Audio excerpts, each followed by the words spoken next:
কে উদ্দেশ্য করে ভগবান বললেন, দেখো যারা পিতৃলোকের ভজনা করে তারা পিতৃলোকে যায়, তাই না? দেবানো তর্পায়নি, যারা দেবলোকের পূজা করে, অর্থাৎ অনেক দেবদেবী, তারা দেবলোকে যাবে। আর যারা আমাকে ভজনা করে তাহলে তার কি হবে? আমাকে প্রাপ্ত হবে। আর যেখানে আমার ধাম গোলক বৃন্দাবন, সেখানে কোনো বলছে ন শশাঙ্ক ন পাবক, সেখানে কোনো সূর্য নেই, সেখানে চন্দ্র নেই, সেখানে ভগবানের অঙ্গচ্ছটায় আলোয় আলোকিত। অর্জুন বলছে, প্রভু তাহলে ভজন করলে দেবতাদের পুজো করলে দেবলোক গেল, পিতৃলোক গেল, আবার তোমাকে ভজনা করলে তোমার লোকে গেল, পার্থক্য কি থাকলো? বললো, দেখো যারা দেবতা পুজো করে দেবলোক যাবে তাদেরকে আবার এখানে আসতে হবে। যেরকম আপনি দীঘাতে গেলেন, একটা হোটেল বুকিং করলেন, এক সপ্তাহ বুকিং হয়ে গেল, আবার কি এখানে। আর যারা আমাকে সমর্পণ করবে মত চিত্ত হয়ে, তারা আমাকেই প্রাপ্ত হবে। নিতাই গৌর হরি গৌর। সেই জন্য আমাদের সৎ গুরুচরণ আশ্রয় করে, সৎ গুরুচরণ আশ্রয় করে গৌর গোবিন্দের ভজন করা দরকার। এই যে এত এখানে গোপাল এসেছে, এত গোপাল সবার নিয়ে এসেছে। গোপালের কেননা বনে বিহার করতে, বন ভোজন, অর্থাৎ বনে গিয়ে যেটা ভোজন, বন ভোজন, পিকনিক বলে ইংরাজিতে, তাই তো? কেন? গোপাল তো যার যার বাড়িতেও তো বিহার, প্রতিদিন তো সেবা দিই, 5 বার করে সেবা। গোপালের তো 5 বার সেবা, কারণ গোপালে বলছে দণ্ডে দণ্ডে খায়, মানে 1 মিনিট, 1 দণ্ড মানে 24 মিনিট, তাহলে 1 দণ্ডে গোপাল সেবা করে। মা যশোমতী কত কত কিছু রেখেছে গোপালকে খাওয়ার জন্য, সেই জায়গায় অন্তত 5 বার গোপাল যাদের আছে তাদের সেবা দেয়া বাঞ্ছনীয়। 5 বার সেবা, ভোরবেলায় মঙ্গল আরতিতে মাখন মিছরি সেবা, তারপর 9টার সময় বাল্যভোগ, দুপুরবেলায় মধ্যাহ্ন ভোগ, তারপরে কি, তারপরে বৈকালী আবার জাগরণী করে, আবার রাত্রে আরতি দিয়ে শয়ন ভোগ। এই হলো ভগবানের সেবার বিধান। তা বলছে, এই আমি মানে 8 মাস যাবৎ শুনছি যে এখানে গোপাল বন ভোজন হবে বলে অনেকেই গোপাল কিনছে, যে গোপালের সবাই নিয়ে যে আমরা একটা নেব। তা না, আগ্রহ বিগ্রহ গলগ্রহ, আগ্রহ করে বিগ্রহ নিল কিন্তু সেবা দিতে পারে না। ওই সারাদিন পরে দুটো একটা নকুল দানা টক করে বসিয়ে দিল, হয়ে গেল। বললো, না এরম সেবা করবে না, এরম সবাই কাজ হবে না, তাতে অপরাধ আসবে, সেবার মতন সেবা করো। আমরা তো সেবা কিছুই পারি না। কলিতে ভগবান বলেছে তো, কৃতে সযোদ্ধ বিষ্ণু ত্রেতায় জগমাখে দাপরে পরিচর্যং কলৌ তথরে সংকীর্তন। কলিযুগে কি একমাত্র হরিনামই সার। হরে কৃষ্ণ কৃষ্ণ কৃষ্ণ হরে হরে, হরে রাম রাম রাম হরে হরে। প্রভু বলে, কহিলাম এই মহামন্ত্র, ইহা জপ আর সব করিয়া নির্বন্ধ। নির্বন্ধ মানে দন্ত নয়সী বৈরেব দন্ত নয় ধয়। নির্বন্ধ মানে কি? নির্বন্ধ মানে সংখ্যা রেখে জপ করা, অর্থাৎ মালায় আমাদের জপ করতে হবে। কেন? আমি তো সবসময় জপ করি, হরিনাম করি, পরে জপ করি। বলো, না, দেখবে ব্যাংকে যখন টাকা রাখবে, ব্যাংকের বই ছাড়া টাকা রাখতে দেবে? বলবে তোমার বইটা দাও, ফর্মটা কি করো, ফিল আপ করো, তারপরে কি টাকা রাখবে। তেমনি নাম তো আমাদের সবসময় করতে হবে, সবসময় শ্বাসে প্রশ্বাসে হরিনাম জপ করতে হবে, কিন্তু ওটার ব্যাংকে টাকা রাখার মতন একটা পাস, সেই জন্য নামটা করতে হবে। তাই বলে যখনই মালা করবো তখনই করব, আদার্স করবো না? বলে, না, খাইতে শুইতে নাম যথাযথা লয়, দেশ কাল নিয়ম নাহি সর্বসিদ্ধি হয়। সবাই নামকে আশ্রয় করবেন যারা যারা এখনো এই নাম জপ করেন না, কারণ কলিযুগে নাম ছাড়া, শোনো মিশ্র, মহাপ্রভু বলছে কলিযুগে নাহি তপযোগ্য। যত যজ্ঞ করো, যত দান করো, যত 1000টা পুজোর উপোস করো, কিচ্ছু হবে না, কিন্তু কি একমাত্র হরিনামই সার। তাই এই যে অনুষ্ঠানটা, এটা কিন্তু এই হরিনামেরই অনুষ্ঠান, ভাগবতীয় অনুষ্ঠান। কারণ গোপাল আজকে বনভোজন এসছে বিহার করতে। তা আপনাদের কাছে আমার অনুরোধ, যারা এই বনভোজনে নিয়ে আসা বলে গোপাল অনেকে কিনেছে আমি জানি, এবং প্রচুর গোপাল কিনছে কিন্তু সেবা দেয় না, এটা একবার দিল, এইরকম গোপাল সেবা কেউ যেন কি করবেন না। বিগ্রহ সেবার অনেক বিধান, যে যেটুকু পারেন করবেন। যাই হোক, তা আমরা মেন বিষয়ে আসি। গোপালের প্রথম থেকে একটু বলি। যখন ছিল সুখদেব গোস্বামী মহারাজ মাতৃগর্ভে 16 বছর হয়ে যাচ্ছে, 16 বছর। আমাদের মায়েদের সাধারণত 10 মাস 10 দিনে কি হয়, প্রসব হয়ে যায়। তো যখন বলছে সমস্ত দেবদেবী এসে বলছে যে তুমি মাতৃগর্ভ থেকে প্রসব হও। মার নাম হলো কি না বিথিকা, আর বাবার নাম হলো ব্যাসদেব। বলছে তুমি প্রসব হয়ে যাও। বলছে না, আমি প্রসব হব না। বলে কেন? বলছে প্রসব হলে মায়াতে ধরবে, মায়াতে তো ধরবে। কারণ আমরা যখনই মাতৃজনী থেকে বেরিয়ে যাই না, মাতৃজনীতে মায়া দাঁড়িয়ে থাকে, সঙ্গে সঙ্গে আমাদের কি মায়াতে ঘিরে নিল, মায়াতে ঘিরে নিল। কিন্তু যখন মাতৃ গর্ভে ছিলাম তখন কিন্তু সেখানে কি কিন্তু কোনো মায়া ছিল না। তখন পঞ্চম মাসে আমাদের আত্মা স্থাপিত হয়ে গিয়েছে, ভগবান এসে। এবং আমরা হেটমন্ডু উদ্ধে করেছিলাম, সেখানে গোবিন্দের সঙ্গে আমাদের হাত কিন্তু কি ধরা ছিল।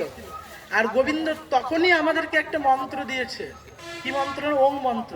এই যে ওংটা লিখি, ওংটা যদি ভেঙে দিই, ওঙের তো 3টে অক্ষর নেই, ওং, অ, হস্যু আর ম, এই 3টে অক্ষরের ভিতরে রাধাকৃষ্ণ কিন্তু যুগল আছে। ওটা গুরুর কাছ থেকে জেনে নিতে হবে। ওই যে বিন্দু আছে, বিন্দুরও কিন্তু কি ব্যাখ্যা আছে। তো বলছে সেখানে কিন্তু আমরা ওম মন্ত্র জপ করছি। গোবিন্দ বলছে দেখো তুমি এইবার বেরিয়ে যাও। আমাদেরকে বলছে না আমরা বেরোবো না। বলে কেন? বলে বেরোলেই তোমার নাম ভুলে যাব আর ভজন আমরা করব না। বলছে না বেরোলেও তোমার অপরাধ হবে। বলে কেন? তোমার মা মারা যাবে। তাই তো, বাচ্চা বড় হলে মা কি বেঁচে থাকবে? মা কিন্তু মারা যাবে। মা মারা গেলে তখন বলছি প্রভু তোমাকে আমি তো যাব, তোমাকে ছেড়ে। স্বয়ং ভগবান মাতৃগর্ভে, দেখবে যে কেউ যদি ভাগবত শ্রবণ করে, পরীক্ষিত মহারাজের মাতৃগর্ভে কিন্তু গোবিন্দ দর্শন হয়েছে, তাই না? যখন অশ্বত্থামার ব্রহ্মাস্ত্র প্রয়োগ করেছিল, বলছে যেতে হবে। বলে দেখো জীবাত্মাকে বলছে ভগবান পরমাত্মা রূপে, দেখো তোমার সঙ্গে আমার আবার দেখা হবে, কিন্তু তুমি আমাকে চিনে নিতে হবে। তোমার সঙ্গে আবার আমার দেখা হবে। বলে কবে? বলছে গুরু রূপে ঘরে ঘরে মন্ত্র দেন সবাকারে, বৈষ্ণব রূপেতে দেন শিক্ষা, আর কি আত্মা রূপে অধিষ্ঠান, দেখো তারে করে অজ্ঞান, কেন তারে করে উপেক্ষা। দেখবে যেই দিন তোমার সঙ্গে তো আজকে মাতৃগর্ভে দেখা হলো, আবার কবে দেখা হবে জানো? জীবেরও নিস্তার লাগি নন্দ সুত হরি, ভুবনে প্রকাশ হলেন গুরু রূপ ধরি। আমি তোমার সম্মুখে, অর্থাৎ যেই গুরু কি সেই কৃষ্ণ, আমি তোমার সম্মুখে গুরু রূপের অধিষ্ঠান হব। কিন্তু গুরু সেবা আমরা কি করতে পারি? গুরুই বলছি গুরু কৃষ্ণের রূপ হয় শাস্ত্রেরও প্রমাণে, গুরু রূপে কৃষ্ণ কৃপা করেন ভক্ত জনে। গুরুদেব তিনি, কৃষ্ণ তো সরাসরি আমাদের কাছে আসতে পারে না, কারণ তিনি মায়া দ্বারা, ভগবান বলেছে গীতাতে আমি যোগমায়া সমাবৃত, আমাকে সচরাচর কেউ কি পাবে না। তারা পাবে যারা ভজন করতে করতে এই যোগমায়া দ্বারা। আমরা তো এখন মায়ার রাজ্যে, এখনো মহামায়া যাইনি। মায়ার পরে মহামায়া, তারপরে গুরুদেব অনুঘট রূপে যোগমায়ের সঙ্গে আমাদের যখন সংযোগ করাবে, তখনই ওই যোগমায়ের দ্বার কি খোলে। ভজন করতে করতে অনেক ভজন করতে হবে। গোবিন্দ বলছে দেখো গুরু রূপে আমাকে চিনে নেবে, কারণ আশ্রয় লইয়া ভজে তারে কৃষ্ণ নাহি তেজে, আর সব জীব মরে অকারণ। তবে সদ্গুরু চরণ আশ্রয় করতে হবে। বলছে এবার আমাকে যেতে হবে। দেখবে যখন প্রসব হয়ে গেল, কয়েকটা জিনিস বাচ্চার লক্ষ্য করে। প্রথম হলো খুব কান্না করে। দেখবে না কাঁদলে কি বলে, বাচ্চার কি পিঠে মারো, কাঁদছে না। তার মানে কি গোবিন্দকে ছেড়ে এসে বিরহে কন্দন করছে, যে হারিয়ে ফেললাম, এই মায়ার কবলে পড়লাম। আর দুটো হাত কি এরকম করে যে ধরেছিল, ভুলতে পারে না, তাই তো ধরে আছে। ভাবে যে এখনো বুঝি কি, এখনো ধরে আছি, হারিয়ে ফেললাম। আর ওই যে ওং মন্ত্র জপ করতো সারাক্ষণ, ওই ওং মন্ত্রটা বাচ্চার গিয়ে কি হয়, উঙ ওংটা বিকৃতি হয়ে উঙ হয়ে যায় বাচ্চার। তো তো বলছে সদ্গুরু তো সবার ভাগ্যে মেলে না, গুরু কৃপা কোনো কোনো ভাগ্যজনে হয়, কৃষ্ণের কৃপা। এই যে দেখবে সূর্য উঠছে সবার উপরে সমান আলো দেবে, কিন্তু চাঁদ ওই রাত জেগে পূর্ণিমার চাঁদ দেখার মতন লোক কয়জন আছে? গুরু এইরকম চাঁদের কিরণের মতন। তবে সূর্যের তাপে জ্বালা আছে, চাঁদের তাপে কিন্তু কি গুরুর করুণা স্নিগ্ধ শীতল। গুরুচরণ ভ্রমিতে ভ্রমিতে কোনো ভাগ্যবান জীবে 84 লক্ষ ভ্রমণ করতে করতে কারো যদি গুরু কৃষ্ণ প্রসাদে একটা ভক্তিলতা বীজ পাবে। বলে আমরা তো কবেই বীজ পেয়েছি, দীক্ষা মন্ত্র তো বীজ। বললো না, পেয়েছো ঠিকই, কিন্তু একদিনও জপে সেদে কি দেখেছো কি মহিমা আছে? যদি বীজ যদি জপতে তাহলে অঙ্কুরিত হয়ে একটা কল্প বৃক্ষ হয়ে যেত, সেখানে কত লোক এসে বসতো, কত লোক বসতো। তবে এইবার ভগবান এসেছে, ভগবান এসে বলছে সুখদেব তুমি বেরিয়ে যাও। বলছে মায়া শূন্য করতে হবে। বলে তাই কোনোদিন হয় নাকি? মায়া যদি শূন্য করি, মা ছেলেকে চিনবে না, ছেলে মাকে চিনবে না। আমরা মায়া আছে বলে তো চিনি, তাই না? কি হবে? বলছে ভগবান বললো দেখো এইভাবে তো হয় না, তুমি এই মোষের শিঙের উপর একটা সরিষার বিন্দু যতক্ষণ থাকবে ততক্ষণ মায়া শূন্য হবে, তখন তুমি বেরিয়ে যাবে। তাই হলো, বেরিয়ে যাচ্ছে। দেখো এত মায়া শূন্য শুলে সুখদেব গোস্বামী পাদ 16 বছর যে মায়ের গর্ভে ছিল, পিছন ফিরে সে মায়ের মুখটাও একবার দেখলো না, চলে যাচ্ছে। ব্যাসদেব পিতা 80 বছরের বৃদ্ধ, পেছনে যাচ্ছে। পুত্রে তন্ময়তা ইতি, পুত্রে তন্ময় হয়ে পুত্র পুত্র বলে ডাকছে, পুত্র আর ফিরে তাকাচ্ছে না, কারণ মায়া শূন্য তো।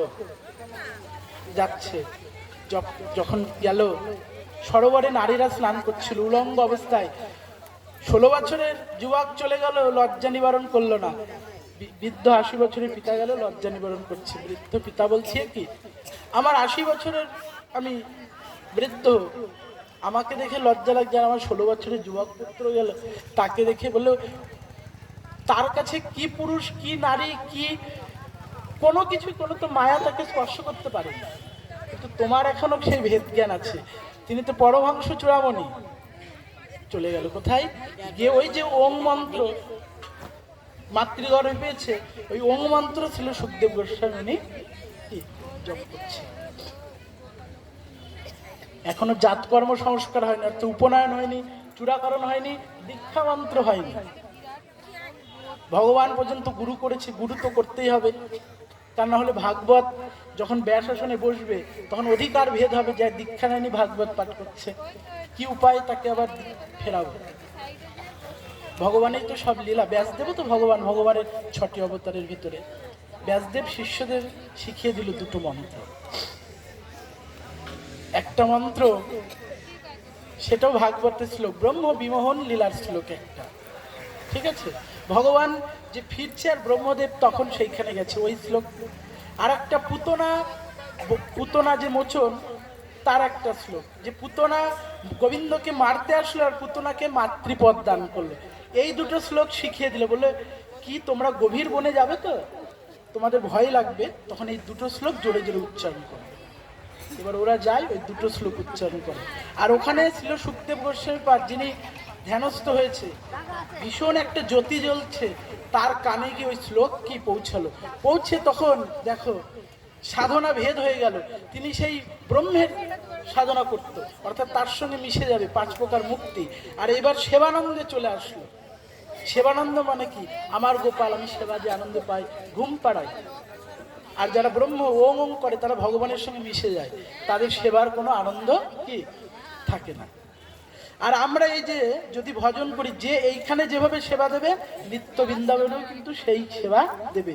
কৃষ্ণের প্রতিজ্ঞা কাছে পূর্ব হইতে, যে জয়ছে ভজে কৃষ্ণ তারে ভজে তৈছে।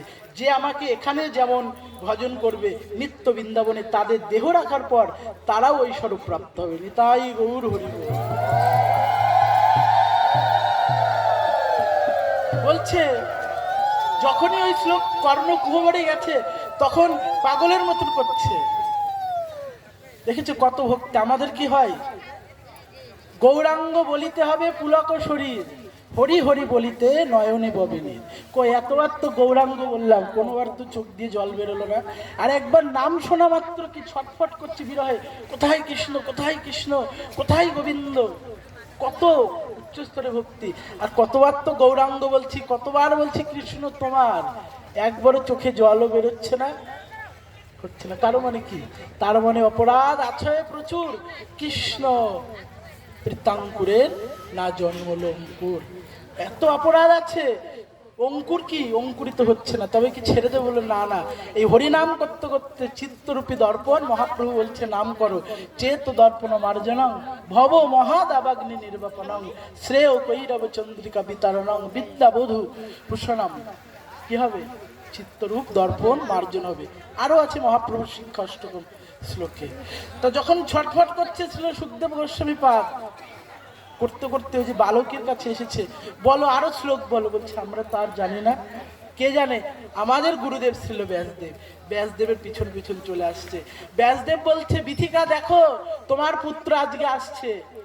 তবে তোমার পুত্র, সে এখন তোমাকে মা বলে কোনোদিন ডাকবে না, কারণ সে তো মায়া বিহীন। তবে আসছে কেন জানো? আমাদের দেখতে আসছে না। এই যে ভাগবতীয় কথা, যেটা গুরু পরম্পরায় গোবিন্দ ব্রহ্মাকে দিয়েছে, ব্যাসদেব, সুখদেব, লক্ষ্মীপতি, অভক্ষ, ঠিক আছে, এরকম করতে করতে আমরা এই যে যার যার গুরু পরম্পরায় এসেছি এই হরি কথা শ্রবণ করার জন্য। এইবার আসো, এসে বলছে যে আমাকে আরো ভাগবতীয় কথা শোনান। বলে শোনাবো, তবে অধিকার লাগবে কি, তোমাকে জাতকর্ম সংস্কার করে। বলে সন্ন্যাসীর আবার কি জাতকর্ম? সন্ন্যাসীর দেখবে কোনো কেউ মরে গেলে সন্ন্যাসীকে অসহ্য পালন করে? করে না। করে না। কিন্তু কি হবে? বলে তবুও করতে হবে জাতকর্ম সংস্কার। বলে দীক্ষা, বলে তোমার দীক্ষা হবে জনক রাজের কাছে, রামচন্দ্রের শ্বশুর মশাই। সে একটা পাঠ, ওখানে অনেক 10টা পরীক্ষা দিয়ে দীক্ষা নিতে হয়েছিল, 10 রকম পরীক্ষা। এখন তো আমাদের মতন গুরু না, হ্যালো বললো বাবা নেব, বলে কালকে সকালে আসিস, দিয়ে দিলাম, অধিকার না দেখে। বললো না না, যে যোগ্য পাত্র যদি না হয়, একটা জল রাখবেন, যদি পাত্র না হয় জল থেকে রাখা যাবে? তা গুরুদেব যে বীজ রোপণ করবে, যদি যোগ্য উর্বর জমি না হয়, অনুর্বর জমিতে বীজ লাগালে কিন্তু কি হবে না। কি হবে? আরো আগাছায় চেপে বীজটা মারা যাবে। তখন মন্ত্র নেই, এবার বলে আমাকে ভাগবতী শিক্ষা করেন। ভাগবতী শিক্ষা করাচ্ছে। শিক্ষা করিয়ে কোথায়? এই সরস্বতী নদীর তীরে, সেটার নাম হলো সুক্তাল, এখন হরিদ্বারের কাছে। আপনাদের কৃপায় আমার বহুবার দর্শন হয়েছে, যেখানে এই ভাগবতীর সভা হয়েছে। এই কয়েকদিন আগে গিয়েছে, আমি পরশু দিনের আগের দিন বাড়ি এসেছি ওখান থেকে। সেখানে বহু বহু বহু ঋষি, নারদ থেকে শুরু করে বহু ঋষি, অনেক, সবাই একদম তন্ময় হয়ে শ্রবণ করছে, কেউ ভুলছে না। কেন?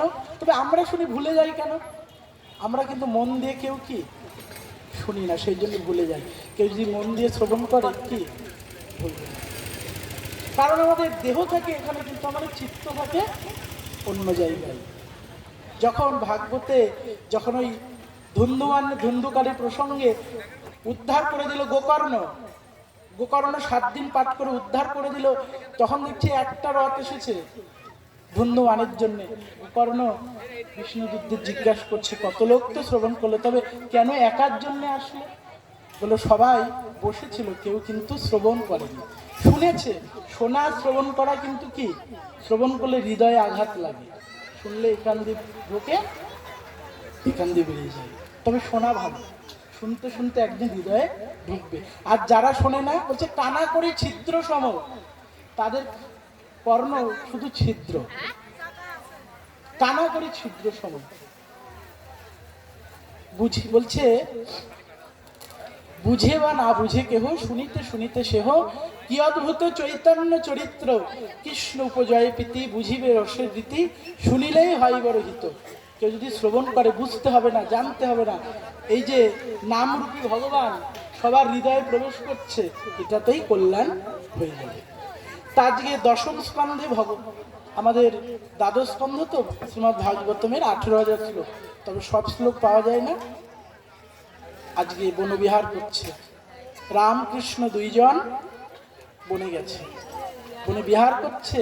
বিহার করতে করতে দেখো যখন যায় গোপাল সুন্দর করে সাজিয়ে গোমায়ের ফোঁটা দিয়ে পিটুলি করে দেয়। পিটুলি মানে যে কাপড়ের ভেতরে অনেক কিছু খাবার দেয়, মিষ্টি জাতীয়, যেহেতু অন্য কোনোদিন ব্রজে খাইনি, শুধু খেতে ছানা মাখন ননি নিয়ে গেছে। নিয়ে গিয়ে ভগবান তাদেরকে উদ্ধার করবে। যাজ্ঞিক পত্নীগণে আঙ্গিরস গোত্রের যারা ঋষি, তাদের তো পূর্বে অভিশাপ আছে, উদ্ধারের কথা বলা আছে। বলছে যে আজকে বেশি ক্ষুধা লেগেছে, বেশি ক্ষুধা লেগেছে গোপালকে বলবে। কিন্তু দেখবে গোপাল তো রাজা, আজকে সবাই মিলে যুক্তি করেছে আজকে আমরা অন্ন খাবো, কিন্তু কেউ সাহস করে বলতে পারছে না।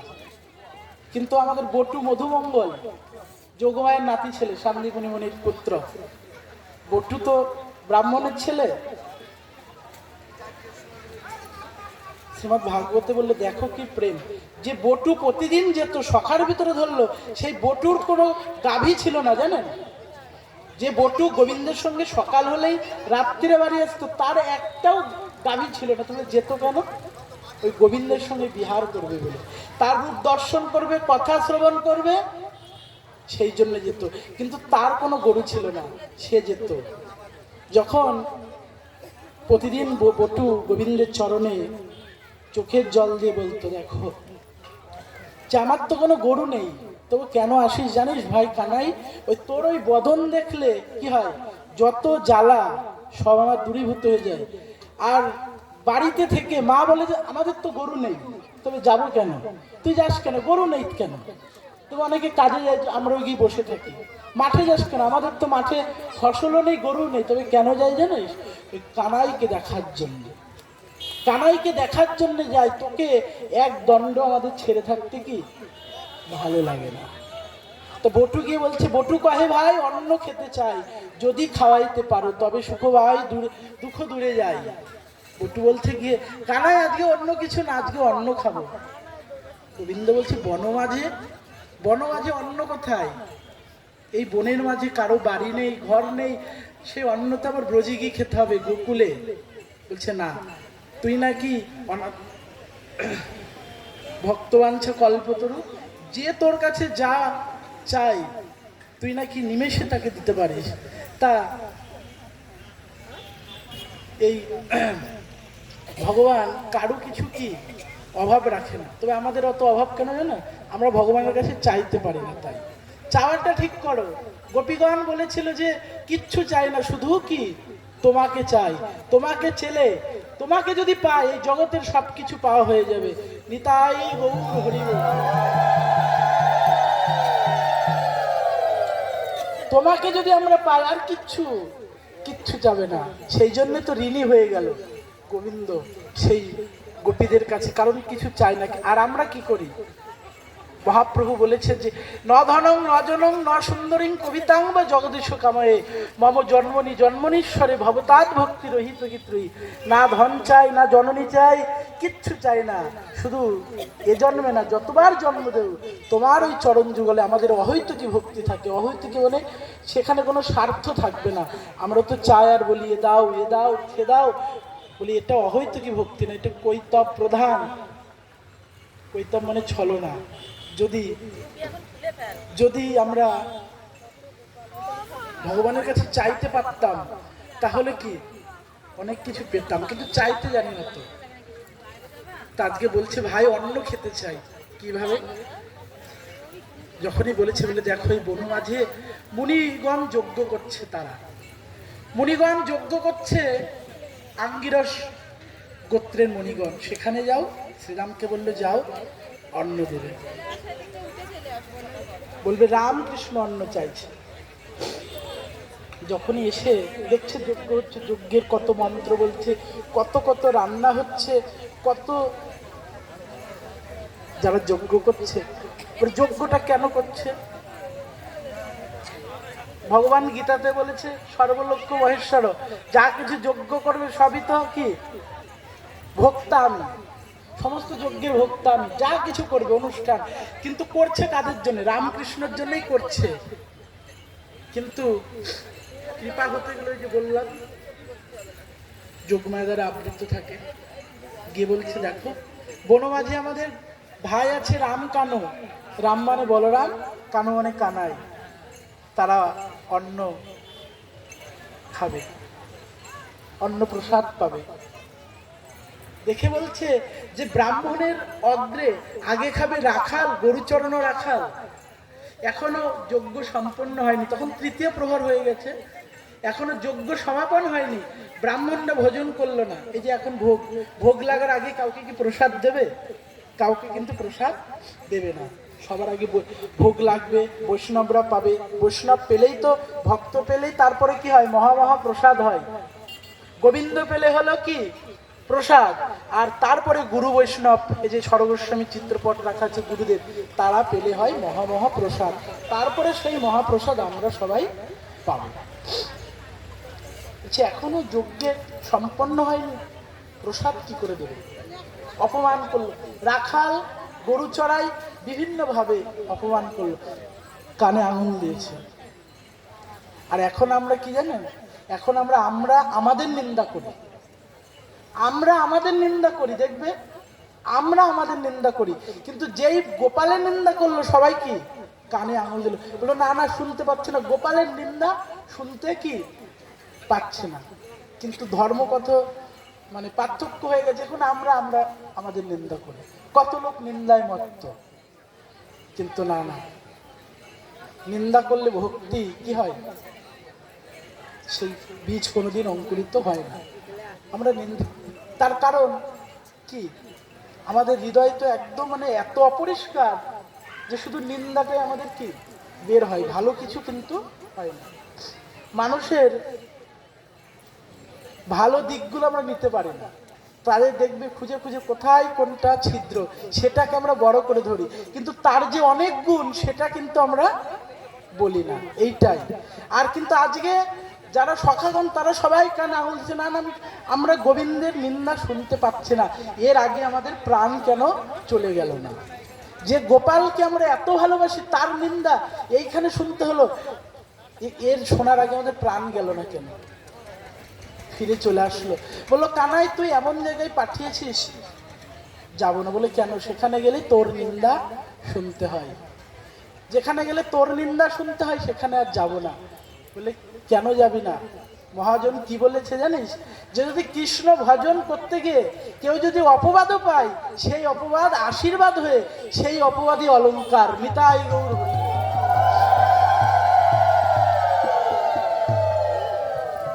অপবাদ পেলে সেটাই আশীর্বাদ। তুই চিন্তা করিস না। আরে হলধর তো একটু রাগী, হলধর বলছে যে আমি এখনই নাঙল দিয়ে যজ্ঞ পণ্ড করে দেব। বলছে না, হলধর তো একটু রাগী, বলছে না না করবে না। গোবিন্দ বলছে কেন? বলছে দেখো ব্রাহ্মণের অভিশাপে সগররাজ কি 60,000 ধ্বংস হয়েছে, রামচন্দ্রের পিতা দশরথের বংশ গেছে, শুক্ররাজের বংশ গেছে, ব্রাহ্মণদের অভিশাপ পেতে নেই। যাদের ব্রহ্মজ্ঞানী ব্রাহ্মণ, ব্রহ্মজ্ঞানী ব্রাহ্মণ, জন্ম হতে সবাই শূদ্র, উপনয়নে দ্বিজ, বেদ পাঠে বিপ্র, ব্রহ্মজ্ঞান যাদের ভিতরে তারা ব্রাহ্মণ, ব্রহ্মজ্ঞানী ব্রাহ্মণ। আবার যাও বলছে আবার এত এত অপবাদ তোর নামে, তুই চোর, তোকে রাখাল, কত কিছু বলেছে। ভাগবতে বললে দেখো গোবিন্দের গুণগুলোকে কি করেছে, গোবিন্দের গুণগুলোকে তিরস্কারের ছলে বলেছে, সেখানেও বন্দনা হয়েছে। বলছে কেন বন্দনা? সে তো বিদ্রুপ করলো। বলে বিদ্রুপের ছলেও যদি হরি বলে তাহলেও নামের ক্রিয়া করবে। দীক্ষা পুরুষচর্যা বিধি অপেক্ষা না করে, জিহ্বা স্পর্শ হরিনাম আচণ্ডালে উদ্ধারে। কারণ নাম ধরেই তুই বড় কৃষ্ণ ভক্ত, যে কৃষ্ণ উচ্চারণ হয়েছে তখনই তার কৃপা হয়েছে। কৃপা না হলে কৃষ্ণ নাম উচ্চারণ করতে পারে না। তাহলে বাল্মীকি, রত্নাকর দস্যু বাল্মীকি হলো প্রথমেই কৃষ্ণ উচ্চারণ রাম উচ্চারণ করতে পারত, কিন্তু 60,000 বছর শুধু মরা বলেছিল, 60,000 বছর পরে নামের কৃপা হয়েছে। যেজন কৃষ্ণ বলে অবশ্যই তার কি কৃপা আছে, না হয় জিহ্বায় কৃষ্ণ নাম মহাপাপীর উচ্চারিত হয় না। বলছে জিহ্বা স্পর্শে হরিনাম আচণ্ডালে উদ্ধার। এত হরিনামের দাহিকা শক্তি। কিন্তু কি দুর্দৈব মিত্রেশ মিহাজনী নানুরাগ, এমন মধুমাখা হরিনামে আমাদের কি ওরে মন সারাটা দিন আবল তাবল অনেক পেঁচাল পারিতে পারো, এর ভিতর কি একবার কৃষ্ণ গোবিন্দ বলিতে না? কত সময় তো সিরিয়াল দেখে কাটাচ্ছি, কত সময়, কিন্তু একবার কি আমরা মালাই, অনেকে বলে বাবা মালা নেব, সময় নেই, কিন্তু দেখো ঘন্টার পর ঘন্টা গল্প করে যাচ্ছে পাশের বাড়ির সাথে, সিরিয়াল দেখে যাচ্ছে, সেই বেলায় সময় হচ্ছে, কিন্তু সেই পারের কান্ডের শেষের দিনে তার সময় কিন্তু আমাদের হয় না, কারণ কি আমাদের গুরু বৈষ্ণবের কৃপা হয় না। তবে গুরু বৈষ্ণবের কৃপা কবে হবে? এই সাধু সঙ্গে আসলে। সাধু সঙ্গে হইতে হয় শ্রবণ কীর্তন, সাধু সঙ্গ হইতে সর্ব অনর্থ নিবৃত্তন, অনর্থ নিবৃত্তি হইলে ভক্তি নিষ্ঠা হয়, নিষ্ঠা হইতে চিত্তে জন্মে আসক্তি প্রচুর, আসক্তি হতে জন্মে প্রেমের অঙ্কুর। সাধু সঙ্গে আসলেই কি হবে? তার প্রেম ভক্তি লাভ হয়। বলে কত তো সাধু সঙ্গ, 80 বছর আমার বয়স, কত সাধু সঙ্গ করলাম। বলে সাধু সঙ্গ করো, শ্রবণটা ঠিক মতো হচ্ছে না, হৃদয়ঙ্গম করতে পারছো না। এক জায়গায় পাঠ হচ্ছে, সেখানে ভজনানন্দী পুরুষ কোনো পাঠ করছে, আমার মতন অভজনানন্দী নয়। যদি ভজনানন্দী পাঠ, যদি কোনো সাধু পাঠ করে যেখানে, সেখানে একজন হলেও ভক্ত হয়ে ঘরে ফিরে যাবে। এই পাঠের যে হুঙ্কার ব্রহ্মরূপী, একজন হলেও ভক্ত ফিরে যাবে। কিন্তু কত তো হাজার হাজার পাঠ করছে, ভক্ত হচ্ছে না, তার মানে দোষটা আমার নিজের। আমার যে ব্রহ্ম ভাগবতী, সেটা শুদ্ধভাবে হচ্ছে না, নাহলে কারো না কারো হৃদয়ে লাগতো। যাই হোক, গুরুদেব যদি কোনোদিন কৃপা করে,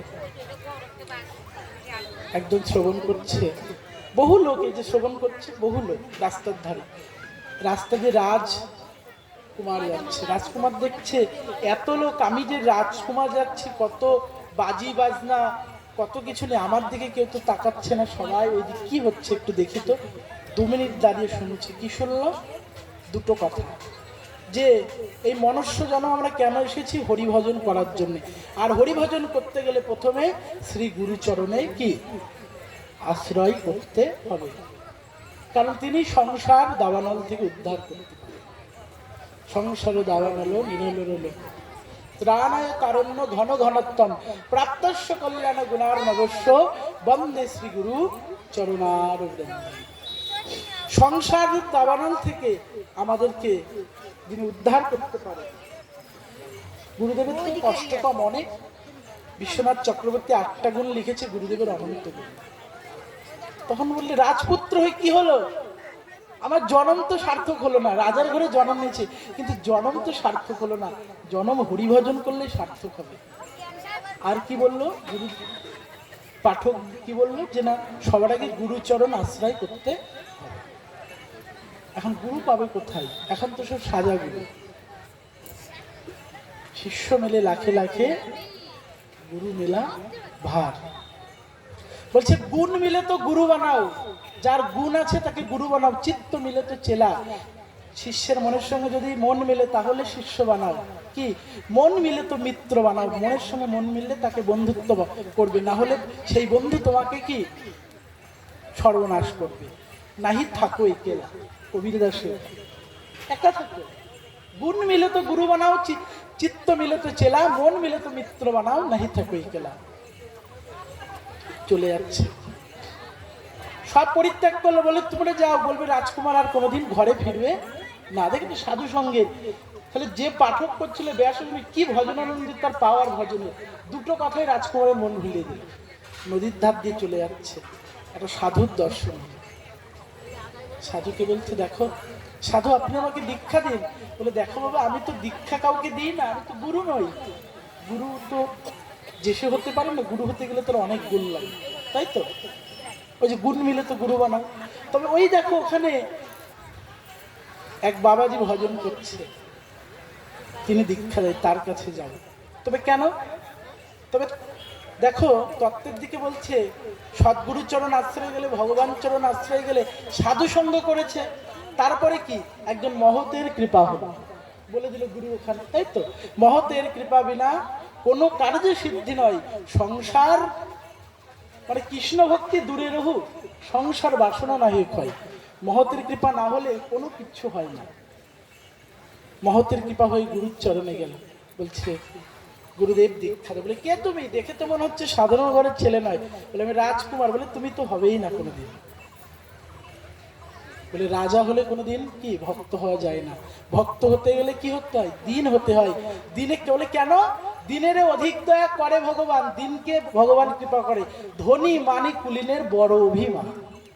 অভিমান তাদের মাথাটা কি গুরু বৈষ্ণবের চরণে নোয়ায় না, কিন্তু দিন তারা কিন্তু ছোঁয়াতে পারে। বলে আমি সব কিছু পরিত্যাগ করে তোমার চরণে এসেছি, আমি আর ফিরে যাব না। বলছে দেখো ফিরে যখন যাব না, তবে শোনো যুবরাজ, গুরু সেবা কঠিন কাজ। বলে যুবরাজ, গুরুদেবের সেবা করে গুরু দীক্ষা নিতে হয়,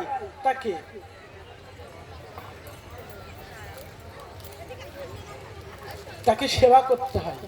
তদ্বিদ্ধি প্রণিপাতেন পরিপ্রশ্নন সেবা উপদেক্ষন্তিতে জ্ঞানং জ্ঞানীন তত্ত্বদর্শী দর্শিন। অর্জুনকে উদ্দেশ্য করে ভগবান বলেছে কি নে তত্ত্বদর্শী গুরুচরণে তোমাকে নিজেকে বিক্রয় করে দিয়ে অহৈতুকী সেবার দ্বারা তাকে সন্তুষ্ট করে তারপরে সে যদি কৃপা করে তোমাকে ভগবত উপদেশ দেয়। আর আমাদের তো এখন নিজেরা গুরুদেব আপনি এটা জানেন, গুরুদেব আপনি ওটা জানেন, তুমি পাঠ করো, তুমি কেটে বলতে পারবে? আমরা প্রশ্ন করি। বলে না না, এই প্রশ্ন না, মাথা নত করে কি জিজ্ঞাসা করতে হয়, না হলে কিছু পাওয়া কি যায় না। তদ্বিদ্ধি প্রণিপাতন পরিপ্রশ্ন সেবা, সেবা করতে হয়। বলে সেবা ছাড়া তো দীক্ষা হয় না। তবে তুমি পারবে না, গুরু সেবা কঠিন কাজ। শোনো যুবরাজ, গুরু সেবা কঠিন কাজ। বলে আপনার কৃপা যদি হয় তাহলে কি অবশ্যই পারবে। সেবা করে, কত কিছু সেবা করে, জল আনে, পুষ্প তোলে, এরকম করতে করতে 30 বছর হয়ে গেছে। ধৈর্যের আর বাদ থাকে? 30 বছর দীক্ষা পাইনি, সেবা করে যাচ্ছে। একদিন মনে অনুরাগ হলো, জনম বুঝি বিথাই গেল। দীক্ষা যারা দীক্ষা কালো, যদি দীক্ষা যদি কেউ দীক্ষা না নি,